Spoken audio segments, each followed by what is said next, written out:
Resistir. Existir. Existir. Resistir. Existir. Existir.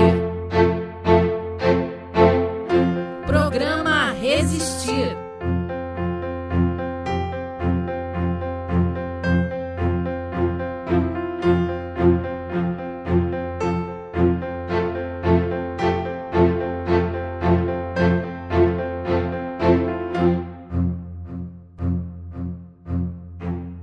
Olá, está começando o programa Resistir, que tem como objetivo a prevenção do suicídio. Nós já falamos sobre os sinais do suicida e hoje vamos falar de como ajudar uma pessoa que tememos cometer o suicídio. E também como levar a prevenção para todos. Estão aqui comigo Janice Naglis Faker, gestalt terapeuta, professora mestre da Universidade Estadual de Mato Grosso do Sul, que trabalha com assistência estudantil. E Emerson Leite de Brito, criador e coordenador do Projeto Labirinto. Obrigada pela presença de vocês. Obrigada. Se você ouvinte precisar de ajuda, ligue para o Projeto Labirinto no número 998509197. 998509197. Após detectar que um conhecido está pensando em suicídio, como devemos agir? Boa tarde, Marcela, né? É um prazer estar aqui contigo, muito obrigada pelo convite. A princípio, quando você, né, percebe que alguém esteja pensando, planejando cometer um suicídio, o primeiro passo é você se aproximar dessa pessoa e tentar conversar com ela, né? Se colocar disponível para ela, no sentido de dizer, olha, né, eu estou aqui, você não está sozinho, eu gostaria de te ajudar, de que forma que eu posso te ajudar. Então, você falar, verbalizar isso para ela. Porque, às vezes, você só fica pensando, né? Eu podia fazer isso, aquilo, mas você não se aproxima da pessoa. Então, o primeiro passo importante é a aproximação. Claro que, às vezes, a pessoa, no primeiro momento, ela vai ter uma resistência. Nem sempre ela vai dizer para você o que ela quer, o que ela está pensando, né? Mas você tem que deixar esse contato aberto e livre para que ela esteja, no momento que ela quiser, você vai estar ouvindo ela. Então, passa, né, no caso, o seu celular, o número do contato, o endereço da sua casa, algo que ela possa, ou se ela já é sua amiga, ela já sabe, tipo, né, o horário que ela pode te encontrar. E se caso ela te ligar, eu falo que assim, que quando a gente se compromete com alguém para a gente ajudar, a gente tem que estar comprometido mesmo. Se essa pessoa liga para você 2 horas da manhã, você tem que atender o seu celular às 2 horas da manhã, né? Então, e isso tem que estar bem, eu falo, bem aliado no sentido de você e o outro ter essa concordância. Olha, então tá, você quer me ajudar? Então eu vou estar te procurando. Legal. E assim, uma dica legal para quem trabalha com essa área, que quem vivencia isso, são algumas classificações que existem, né? O nível de cada pessoa. Pessoas que só somente na ideação, igual a psicóloga falou, uma boa conversa, um bom ombro amigo, estar à disposição é importante. Mas muda um pouquinho para pessoas que já têm planos definidos, datas definidas, que estão se despedindo. Aí é muito importante o encaminhamento ao serviço de psicologia, exatamente, e de psiquiatria ou um posto de saúde local para que possa ser feita uma avaliação mais fidedigna. Aí está fazendo esse processo de levar aos profissionais de saúde pessoas que já têm data, que já têm processo definido, que às vezes já compraram corda. Então, são coisas que a gente vivencia muito no dia a dia, que a gente faz esse encaminhamento a esse tipo de profissionais, que é muito importante uma avaliação. Sim, como eu falei, o primeiro momento, se você percebe isso, é claro, você tem que se aproximar, mas se você já sabe que isso realmente está acontecendo, a pessoa já colocou, né, que ela é fundamental o tratamento, você encaminhar para o tratamento. E principalmente assim, comunicar para a família, ou com alguém que esteja próximo a ela, que esteja convivendo com ela. Então, por exemplo, acontece situações na própria universidade, às vezes, tem alunos que estão tendo alguma dificuldade, ou está tendo algum sintoma, teve algum tipo de situação, de experiência, a gente entra em contato com a família. Então, é fundamental a família estar sabendo do ocorrido, entendeu? Porque a família ela é a principal ponte, né, de relacionamento, é um principal ponte de convívio com a pessoa. Então, tem que comunicar a família, para que essa família, juntamente com você, faça, né, esse encaminhamento, até leve essa pessoa realmente para o atendimento. Quando encontramos alguém tentando o suicídio, o que podemos fazer para que a pessoa não continue e como chamar a ajuda mais efetiva que vai fazer com que ela sobreviva sem danos? A gente já teve, nesses anos todos, algumas experiências assim. Eu vou começar de trás para frente para dizer. Primeiro que os protocolos para pessoas que estão armadas, tanto com arma branca ou com arma de fogo, o protocolo que se pede é que se seja comunicado à Polícia Militar, que automaticamente acione o Batalhão de Operações Especiais. Somente o BOP é autorizado a retirar a arma de fogo. Então, já para começar aos ouvintes, dizendo que nunca tente retirar a arma de fogo de uma pessoa nessas situações, porque elas geralmente estão em surto, então é uma manobra de risco que o Batalhão de Operações Especiais, com o seu negociador, vai fazer essa retirada. Agora, pessoas que estão em ponte, que estão em rodovias, uma boa negociação, uma boa conversa é possível numa situação onde você não tem ainda que você esteja na emergência ali. Você pode fazer essa negociação. Eu já fiz uma vez, um rapaz numa ponte ali na Avenida Afonso Pena, ele é alcoolizado, a gente foi conversando com ele, sem encostar nele, sem manobras bruscas, nunca encostar na vítima. A gente foi conversando e ele, depois de uns 10, 15 minutos, em troca de um lanche, de uma Coca-Cola, ele desceu da ponte. Então, mas nunca encostando na vítima, nunca fazendo nenhum tipo de movimento brusco. E se você perceber que não vai descer e que há uma situação de risco, já acionar a Polícia Militar, o Corpo de Bombeiros, para que seja feita a negociação. Isso são já as experiências mais simples que a gente teve. São os tipos de abordagem, né? Então, essas abordagens, elas são muito importantes, porque, inclusive, o pessoal do batalhão, né, o Corpo de Bombeiros também, eles têm toda uma técnica, já tem todo um treinamento em situações dessa que realmente envolve um risco de vida para a pessoa e risco de vida para quem também está querendo socorrer, né? Sim. Então, tem que ter esse cuidado. E essa abordagem que o professor falou em termos assim de ir conversando, né, realmente você pode pedir para que ele tenha calma, que ele respire, porque essa técnica da respiração, pedir para que ele respire algumas vezes, isso acalma, porque se a pessoa está muito ansiosa e normalmente ela se encontra, né, ela está num ritmo desacelerado. Então, no ritmo acelerado, você tem que desacelerar para que ela acalme, para que ela volte, né, no momento de lucidez. Então, para isso, você pode aplicar uma técnica assim, pedir para respire um pouquinho mais. Jamais isso que o professor falou, de tocar na pessoa sem ela permitir. Né? Então, o momento que você acalmá-la, que ela sentir que ela está bem, claro, você pode sim dizer para ela, olha, eu posso, né, tocar em você, eu posso pegar na sua mão, mas isso com a permissão dela, né, da pessoa. E dentro de casa também, né, está removendo em pessoas que estão em crise, está removendo a faca, está removendo gilete, tesouras, remédios, inibir o acesso à pessoa a esse tipo de material. Tanto que tem pessoas que em casas que cadeiam gavetas, trancam, põem cofres, facas, armas. Então, você está escondendo esse tipo de material, principalmente para o que mais ativa a pessoa. Então, a gente já ouviu histórias de pessoas que ela fala que ela quer se matar com um revólver e o marido tem um revólver. Então, a nossa dica foi, esconda a arma. A arma era o gatilho dela. Então, está fazendo essa prevenção de estar inibindo o acesso a esse tipo de materiais dentro de casa. Também é uma outra dica legal para quem vivencia isso dentro de casa. E jamais deixar essa pessoa só, né? Sozinha. Então, o que a gente também aconselha na parte de atendimento não deixe a pessoa sozinha. Sempre tem que ter alguém por perto.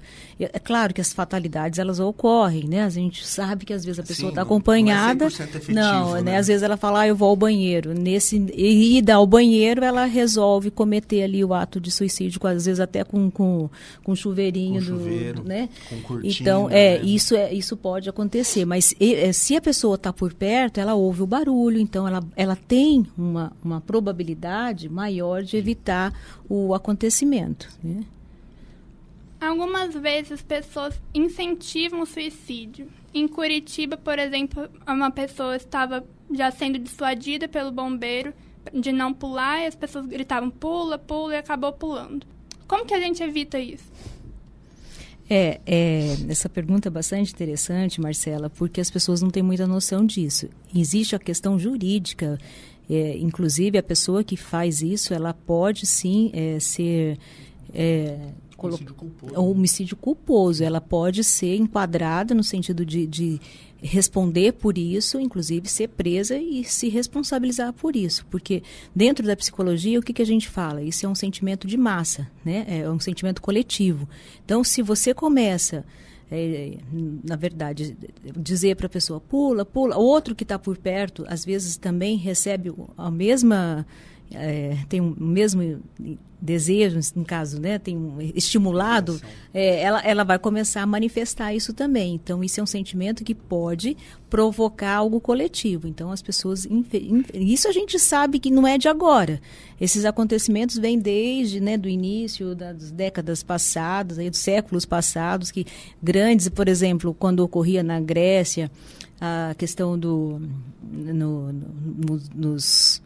nos corredores dos animais, né? já existia toda aquela... existia aquele incentivo da massa. Mata, morre, mata. Então, e isso já é uma coisa, infelizmente, primitiva do ser humano, já de muitos e muitos tempos, né? É um fenômeno que representa muito do que o suicídio representa, né? Acho que ele ainda tem muito do que é frescura, do que quem quer se mata logo. São todos uns tabus que existem ainda, que muitas vezes eles vêm à tona nessas situações, né? Então, acho que o grande diferencial para a gente começar a mudar isso é transformar a forma como a gente vê suicídio. Acho que ao longo do tempo a gente vem vivenciando isso, era algo somente espiritual, né? Os mártires de Satã, depois do quem vem e dá um status social. Hoje a gente trata isso como um problema de saúde pública, mas a gente, apesar de tudo, a gente precisa humanizar isso. A gente precisa transformar esse ato num ato mais humano, porque ele ainda hoje é um ato de muito julgamento, de preconceito. Então as pessoas pula, vamos pular. Então, acho que é uma nova revolução e o Setembro Amarelo vem trazer um pouco disso, a gente começar a falar sobre isso, para que as pessoas possam entender que as pessoas que estão nessa situação sofrem ou estão com problemas psicológicos e mentais. Então, não é algo de frescura, de querer chamar a atenção. E é um problema que ela está mostrando, né? Sensibilizar as pessoas, essa é a né? palavra.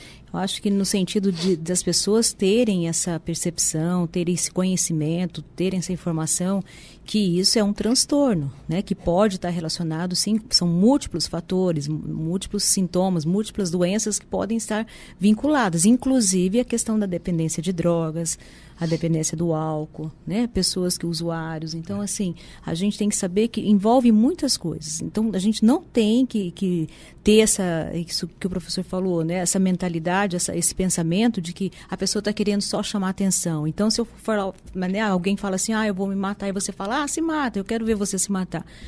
Se ela está fragilizada ali, ela pode, naquele momento, cometer o ato. Então, isso, né, as pessoas não têm hoje essa noção, o quanto é sério isso e importante para que as pessoas realmente tenham essa consciência. Eu acho que dentro da sua pergunta hoje, o Pula mudou de status, né? Hoje ele ocorre dentro das redes sociais, né? O incentivo são os grupos de automutilação, são os grupos de pessoas com comportamento suicida.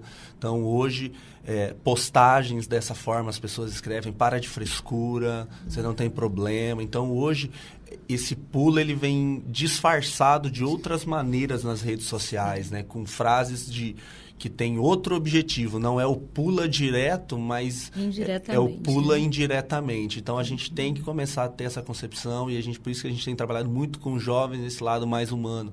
Não fale nada para esse tipo de pessoa. Se você não vai ajudar, pelo menos não atrapalhe. No caso de redes sociais, não sei se vocês já ouviram falar, teve um caso que chama Amanda Todd, era uma menina americana. Ela sofreu muito cyberbullying por causa de uma foto íntima que vazou. E aí, ela também sofreu bastante bullying real na escola e tal. Ela tentou suicídio e depois disso, como ela não conseguiu, as pessoas ficaram compartilhando métodos que elas achavam que ela conseguiria, falando, tenta de novo. E aí, ela realmente acabou cometendo. Sim. É importante a gente entender que todo ser humano tem um lado perverso, né? A gente sabe, dentro dos transtornos mentais, psicológicos, a gente entender que existe o bem e existe o mal. E se você, de alguma forma, você tem uma certa tendência, ou que você está desenvolvendo esse tipo de lado mais perverso, você realmente acaba... isso começa a se tornar mais... começa a se apresentar de uma forma maior. Então, isso acontece. Então, a gente tem que tomar muito cuidado. Essa questão, nós tivemos uma experiência semana passada em Ivinhema, falando nas escolas lá, e uma menina, ao final da palestra, ela levantou, pediu a fala e falou que ela já havia tentado suicídio várias vezes, que ela sofria muito bullying, porque ela era lésbica e que ela sofria muito preconceito dentro da escola, e ela estava se automutilando ainda frequentemente. E foi muito legal, ao final da palestra, muitos e muitos alunos foram abraçar, pedir desculpa. Então, é humanizar isso. A gente precisa começar a trazer isso à tona, porque enquanto eu fico me escondendo, eu fico sofrendo sozinho, isso vai se perpetuando. Então, muitos alunos ali viram que uma colega, em virtude das brincadeiras, em virtude dos comentários, estava a ponto de tirar a vida, havia tentado contra a vida recentemente, então acabou que foi um impacto muito forte naqueles alunos ali, deles entenderem o papel disso. Eu acho que a gente está na hora de começar a mostrar esse lado do cyberbullying, do bullying, o que ele acarreta quando ele passa de um limite exagerado. Inclusive tem uma experiência agora, recentemente, no consultório, uma mãe chegou desesperada, dizendo que a filha, com 11 anos de idade, ela estava tendo um comportamento de automutilação, se cortando, né, no braço. Aí ela foi perguntar para ela, mas minha filha, o que é isso? Porque estava frio e ela não tinha visto ainda. Aí quando, né, um outro dia, ela percebeu, olhou o braço da criança e falou, o que é isso, né? Aí ela acabou contando para a mãe que existia uma amiguinha na escola, que era líder do grupo, e que ela incentivava, ela dizia que para participar daquele grupo tinha que cometer alguns desafios. Né? E um dos desafios era essa questão de se automutilar, né, do corte. Então, aí a mãe ficou super assustada, foi na escola. Quando ela chegou na escola, inclusive tinha outras mães também, já estavam sabendo do acontecido, porque existiam outras crianças envolvidas. E essa líder, que era a líder das outras crianças, tinha apenas 13 anos de idade. Então, assim, a gente fica bastante mesmo assustado, né, com essa situação. E dizer a importância que tem dos pais conversarem com os filhos. Dos pais, eu digo não somente, né, pai, mãe, mas quem for responsável, tia, padrasto, avô, ter esse diálogo constante, dizer, olha, meu filho, se tiver acontecendo alguma coisa na escola, se você perceber alguma coisa diferente, se alguém estiver falando para você fazer alguma coisa, provocando você, conte pra gente, né? Papai, a mamãe não vai, né, tomar nenhuma atitude, mas eu gostaria de saber. Então, não deixar de perguntar isso para o seu filho, para sua filha, porque, infelizmente, está acontecendo com crianças pequenas, né, com 9 anos, aí, com 11 anos, com 13 anos de idade. Então, isso é uma coisa muito séria. Quando uma pessoa tem dependência, nós dizemos que ela precisa querer fazer o tratamento. Mesmo que a família leve ela primeiro à força, ela tem que, se ela não tiver a vontade, não vai ser muito eficiente. No suicídio, também é observado isso? Como eu falei, né, a questão do suicídio envolve muitas coisas. No caso de uma pessoa que tem dependência química, né, no caso, dependência de álcool, ela está doente, então isso é considerado uma doença. Então, tem que existir primeiramente um tratamento. E a gente sabe que qualquer tratamento que ocorra, mesmo, né, que seja o mais eficiente, o mais eficaz, se a pessoa não quiser sair daquela crise, ela não tiver, né, ela realmente não acontece. Mas a gente tem que tentar, né? Porque tem muita gente que fala, ele é dependente, ele não adianta, né? Larga a mão. Então, a gente sempre fala, justamente para a família, você nunca pode desistir do seu filho, você nunca pode desistir da sua filha, você nunca pode desistir porque você ama aquela pessoa, então você quer o melhor para ela, então tem que incentivá-la, sim, para um tratamento. E pelo próprio estado dela de fragilidade, porque uma pessoa também, né? Ela não tem muita noção do que está ocorrendo naquela hora. Então, ela pode até dizer, mas eu não quero sair dessa, né? Para mim, já deu, eu já estou cansada mesmo, eu quero... Ela tem que iniciar um tratamento, porque ela iniciando o tratamento, às vezes, com um tipo de medicamento, às vezes, no tipo da intervenção, ela vai se fortalecendo, né? E podendo ampliar um pouco mais essa reflexão dela.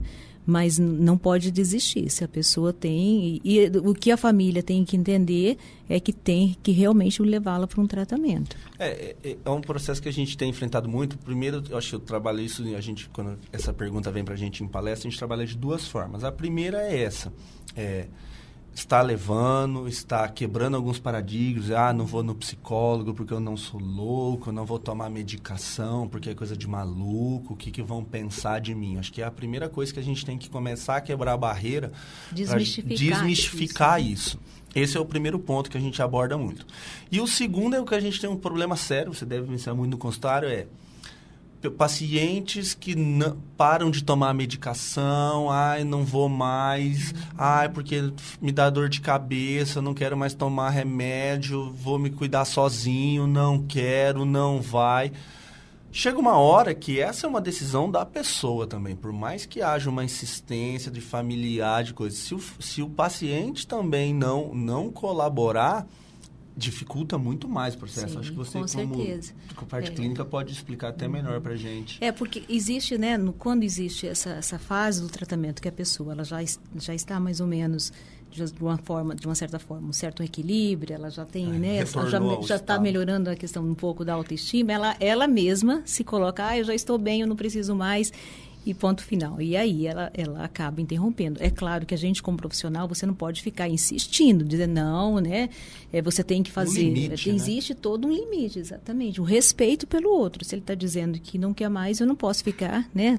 Colocando. Mas assim, a gente não pode ser omisso com relação a isso. A gente tem que dizer claramente que você não concorda com isso até o momento, que você não daria alta naquele momento e que você vai comunicar para a família, você vai comunicar para o responsável que aquela pessoa naquele momento quer interromper o tratamento. Inclusive, se for o caso, você registrar isso, porque senão você também, como profissional, você vai se tornar, né, um certo corresponsável por uma determinada situação, fazer um relatório, um laudo, alguma coisa que a pessoa se responsabilize por isso, no sentido, então tá, você quer interromper o tratamento? Então você vai assumir isso. E com menores você atua da mesma forma? Com a família. Com os menores, aí eu comunico... Independente. Aí eu comunico a família e peço que alguém se responsabilize por esse menor, uma pessoa adulta, entendeu? Porque isso é até a questão ética da gente, né? O problema de parar de tomar medicação é o risco de suicídio, né? Então, e principalmente, por exemplo, dependentes químicos, né? O que a gente percebe no caso da dependência do álcool? A gente sempre fala, a primeira gota, né? O primeiro gole. Sim. Se ele está em fase de tratamento, ele já está ok, e ele retorna para casa, e alguém convida ele, vamos tomar uma cervejinha, vamos, né, tomar... E é a questão do primeiro gole, é tomar o primeiro gole e, infelizmente, ele retorna ao quadro de dependência dele. Isso é real. Nós que estamos dentro do assunto de suicídio temos mais acesso a informações. Por exemplo, nesse ano pesquisando para o meu TCC, eu vi muitas palestras, muitos cursos a respeito. Mas vocês acham que essas notícias dos eventos, que essas informações chegam a grande parcela da população? Olha, eu acho que melhorou muito. Acho que o Setembro Amarelo ele está trazendo um novo conceito para esse tema na mídia. É um tema que envolve muito tabu. Os próprios cursos de jornalismo tinham dificuldade em trabalhar isso. Os grandes sites têm dificuldade em trabalhar isso. E quando trabalham, muitas vezes trabalham de maneira incorreta.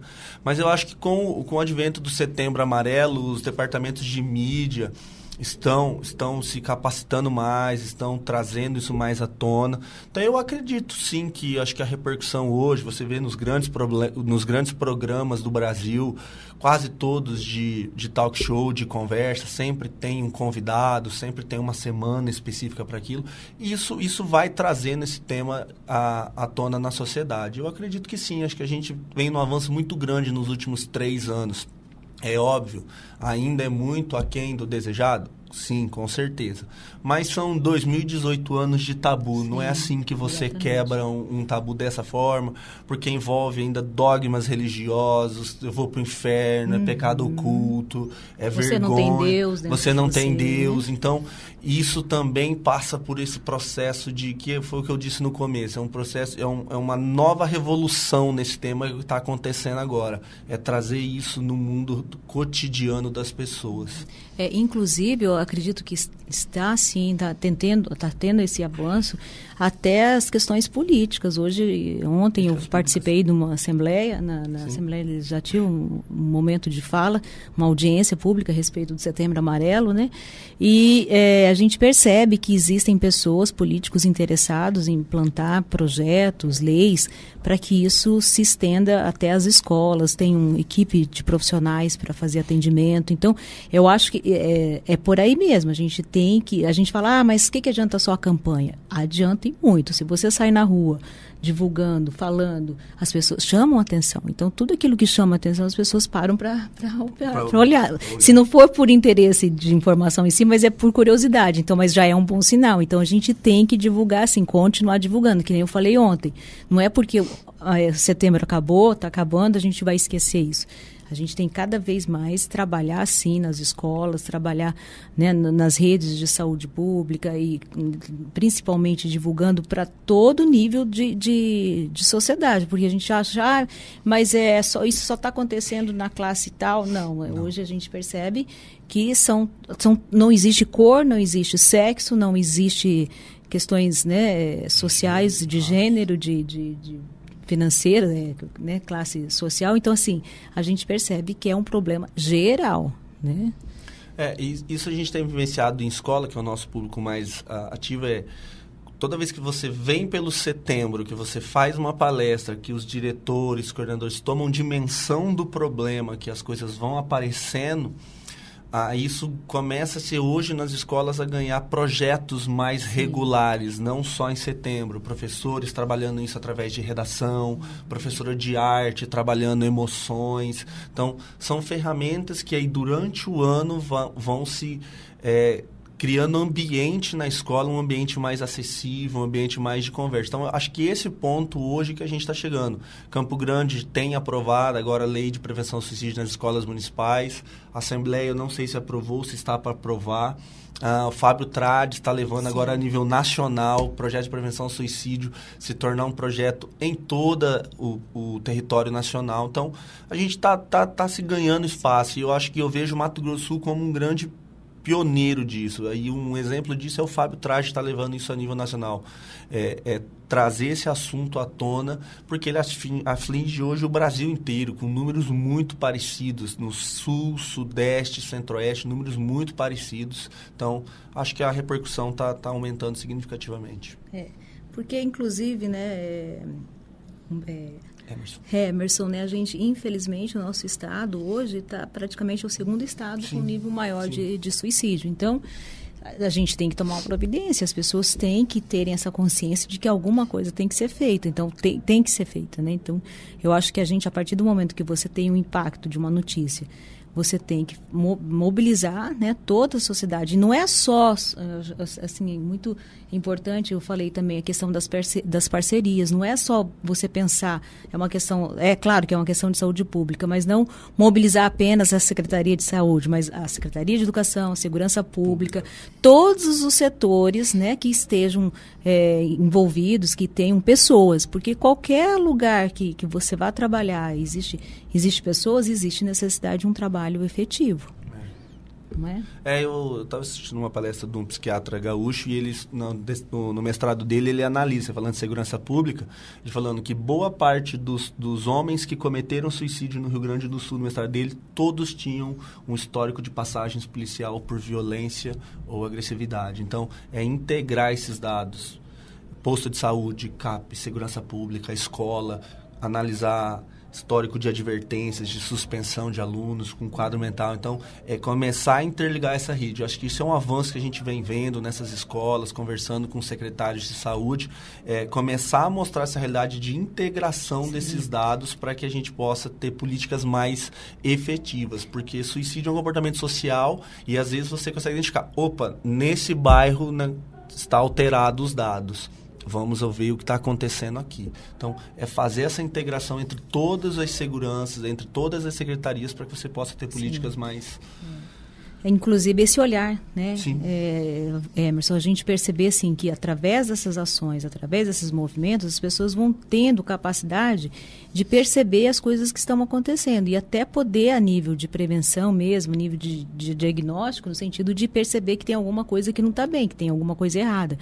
Eu digo isso também com relação à capacitação, por exemplo, de policiais com uso de armamento, né? Quer dizer, a pessoa, eu já tem vários casos de situações de crianças, de adolescentes, de pessoas familiares, de parentes, né, de pessoas que usam arma, de policiais que utilizam da arma. Então, quer dizer, como é que esse pai, que é um policial, ele está guardando essa arma dentro de casa? De que maneira está existindo essa preocupação da segurança? Então, a gente tem que ter um olhar geral sobre tudo para a gente perceber onde é que a gente pode cuidar ou fazer que as coisas fiquem melhores. Agora eu gostaria que vocês contassem sobre os projetos de vocês. Emerson, o que o Projeto Labirinto oferece e como faz para participar? Legal. O Projeto Labirinto ele é um projeto que surgiu há 5 anos num curso de capelania escolar aqui na Universidade Federal, com o capelão Reis, o professor Reis aqui da universidade também. E esse projeto ele nasceu como um projeto de prevenção primária. Então, a prevenção primária consiste no quê? Desmistificação, conscientização e identificação e encaminhamento de pessoas em situação de risco. Então, o que a gente faz? A gente trabalha com palestras, com geralmente escolas, igrejas, empresas, onde a gente fala um pouquinho sobre esse histórico, porquê desses mitos, como identificar pessoas em situação de risco, quais são as frases de alerta, quais são as postagens no Facebook e como avaliar o risco dessa pessoa, que foi o que eu disse no começo. Risco baixo, risco médio, risco alto. Então, é fazer com que cada pessoa que assista uma palestra, ele possa sair dali um agente de prevenção primária, que é o quê?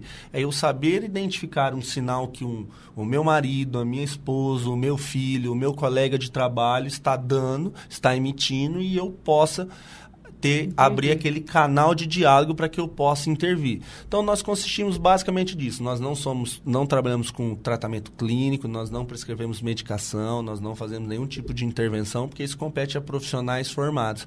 Mas é mostrar que todos nós, independente da sua função, independente do seu nível de formação acadêmica, você pode ajudar a salvar uma pessoa.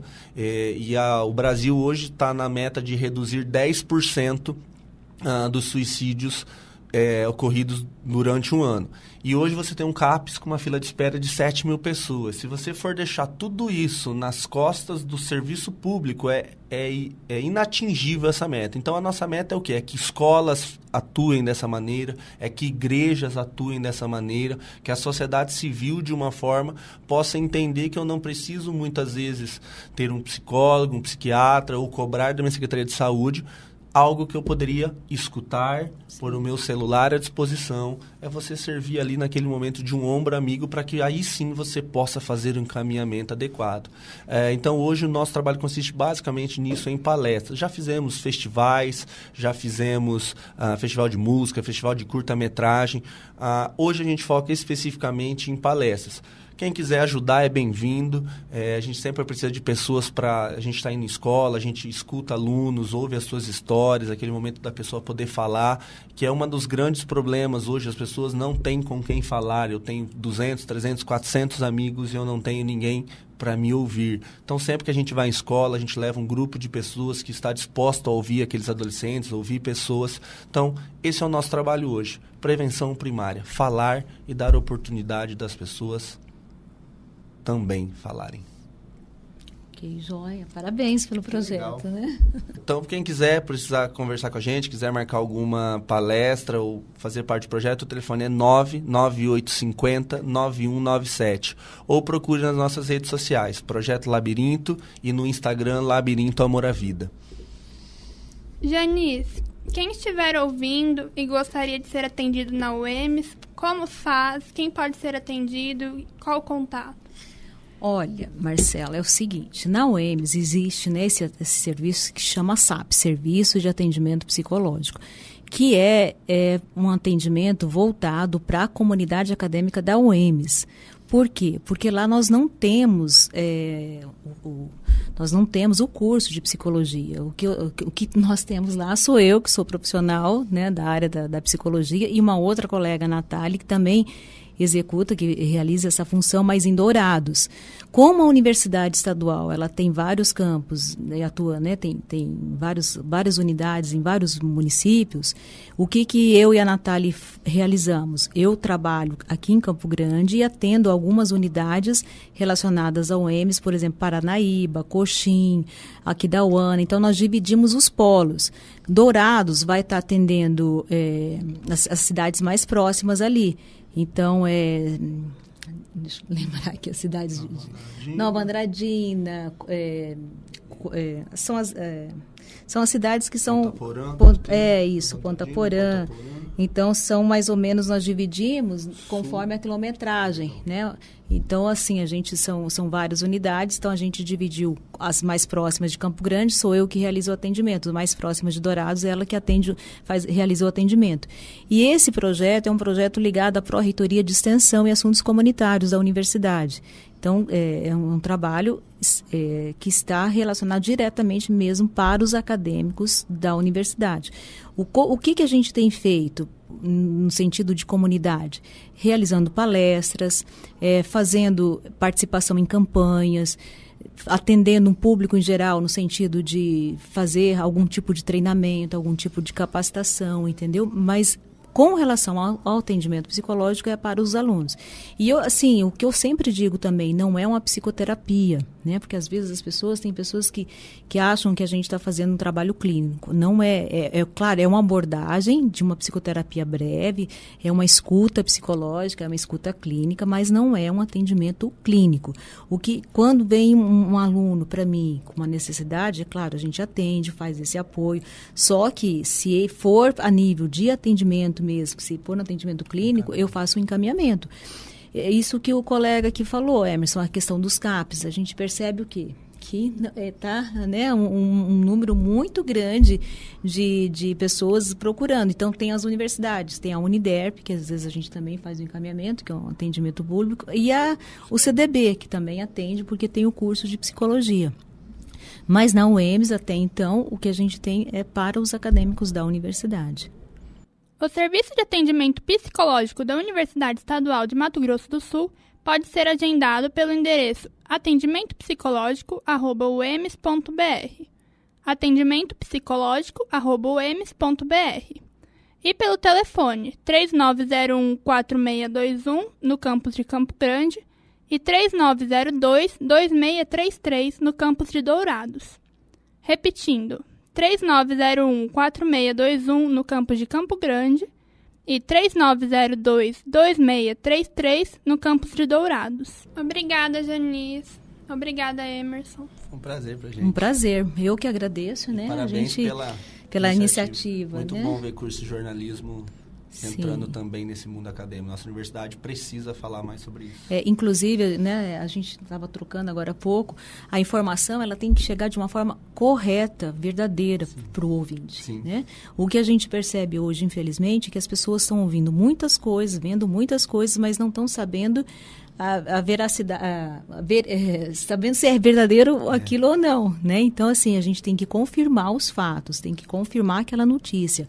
Isso tem fonte? Que fonte é essa? Então, é uma coisa que a gente tem que entender, saber que essa informação ela é correta ou não, né? Então, mas a gente tem que buscar isso. Então, parabéns para você, para esse seu projeto e que vocês continuem realmente, porque eu acho que estão colaborando bastante para que essas informações elas cheguem de uma forma correta. Obrigada. O programa Resistir fica por aqui. Obrigada, ouvinte. Até a próxima.